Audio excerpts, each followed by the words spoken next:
Guys, your girl has a doctor's appointment to go get a pap smear. I've been long overdue. They called me up like a week ago, not even a week ago, a couple days ago, and they were like, you're due for a pap smear. Do you want to schedule one? I was like, yes, ma'am, because I have some questions that I want to go get cleared and ask a doctor anyway. So I was like, yes. And I also want to check on my IUD placement. So yes, I was really quick to make that appointment, and actually I'm pretty good on timing. So, and thankfully the clinic isn't that far from me. So the car's already warmed up. It's time for me to go. And yeah, let's go get a pap smear. One question I have for the doctor is, what do I need to do to stop peeing when I sneeze, when I cough, when I laugh, when I do any form of exercise, whether that's walking long distance, running, jumping jacks, jumping rope, just any kind of, or even lifting weights? I pee on myself, and that happens after you have a baby, because that never used to happen to me, and it's normal for every woman that's had a baby. And I'm sick and tired of it because I live using what are they called? Oh my god, brain fart. What are they called? Pads.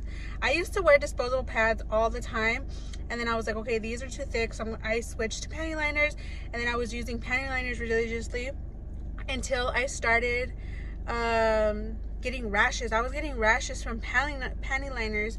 And so that's when I was doing my research and blah blah blah, and that's where I came across this reusable pads. And I've been using reusable pads for like 2 years now, and they've been a lifesaver. I don't what are they called? I'm like spacing out. I don't rash anymore. They're super comfortable, easy to wash. They're not I'm not like disgusted by washing my old like used pads. Some people can find that disgusting, but I don't mind it, and it has saved me a lot of money on pads and panty liners. And yeah, they're really great and I love them, but I'm sick and tired of using pads every single day. Like, I have to use them because I pee myself. Like, little pee comes out every time I sneeze, every time I cough, every time I laugh. Like, I can't even work out without a pad on. And even if I showered a day, like, I would have to re-shower by the end of the day because I've like wet myself like uncontrollably that much. And it's just too much now, and I need advice from the doctor. So that's one important question I have for him. And the second one is my IUD still in place? Because the doctors say that you should be able to feel the strings at home, and I try to feel for them every once in a while, but I have never been able to feel for them. I don't know if they've just cut the strings too short, but the doctor always tells me like, oh, you know, you can check yourself and you should be able to feel the strings, but I can never feel the strings. So I want to make sure that, you know, it's in place and everything is good, because your girl is not trying to get pregnant. I'm just trying to focus on my daughter and my career, and then just leveling up in life. And then once I'm finally at a good stage again, I'm at a good point in my life where I'm stable and have my own place, whatever, then I can have another kid. But as of right now, birth control, I need the IUD in place. And then I just will have like some other small questions. So let's go before I really am late.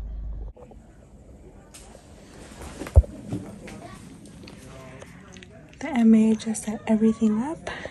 My gown's ready to go. Just waiting on the doctor.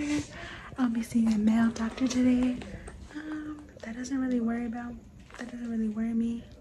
But I think it's just my first time seeing a male doctor, so it's gonna be a little bit more uncomfortable than normal.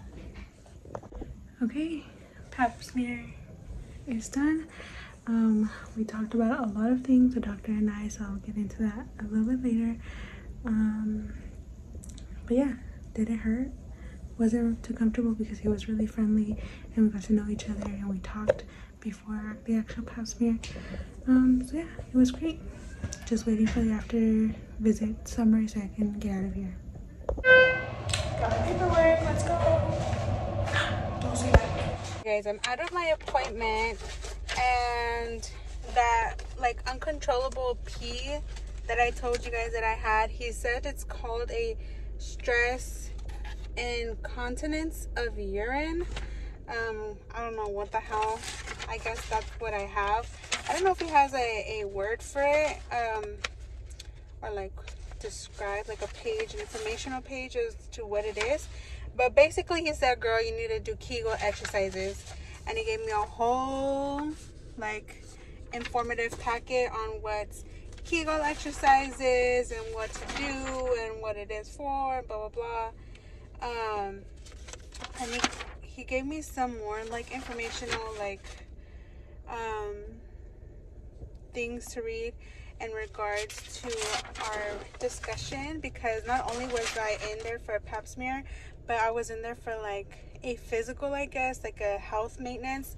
Basically talking over my health, my diet, my exercise, how I'm doing mentally, things like that. So we got into that, girl, and I got a referral, and I actually am gonna wait.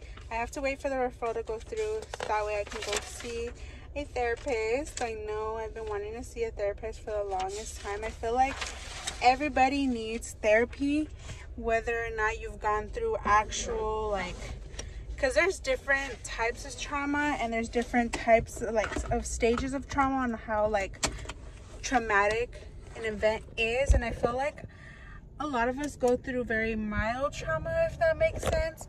And I feel like I just need to talk to a professional at this point to like really get to the root of my issues, because I also need to heal my inner child. I need to be a better mother, because I feel like I am a really lousy mother sometimes, and I just need help to control a lot of my own behavioral so I don't project onto my daughter, so that my daughter doesn't form the same traumas that I have formed because of like the way I was raised or whatever. So yeah, I'm gonna go get the help that I need, and yeah, I need to do my Kegels. I need to basically eat healthier. I need to do more exercise. I actually have some lab work to do as well. Let me see what they are for. Lab order today, CBC with differential, chlamydia, apprehensive metabolic panel, hemoglobin, lipid panel, TSH with reflex, UA, and culture, urine culture. Some of those were taken for my pap smear, but you know they're going to be sent to the lab. But for the blood, in regard to the lab work, I believe that's lipid, hemoglobin, and the metabolic panel. But yeah, I needed to be fasting for one of those, and they didn't tell me I needed to be fasting. So instead of getting that blood work done today, I'm gonna go tomorrow morning when I've been fasting for at least 8 hours to make sure that the doctor can get the best results as possible. But right now I just stopped at the bank, and then I need to go get groceries for the week. So vámonos. $230 worth of stuff, like just from one go in the grocery store. Thank you, inflation. I got my handy dandy wagon. Let's load up and take it to organize.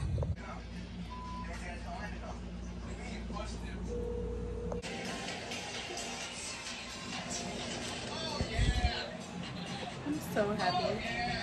Mike brought the Canadian that day, and he wanted to show Canadian. So I'm in the middle of cooking dinner.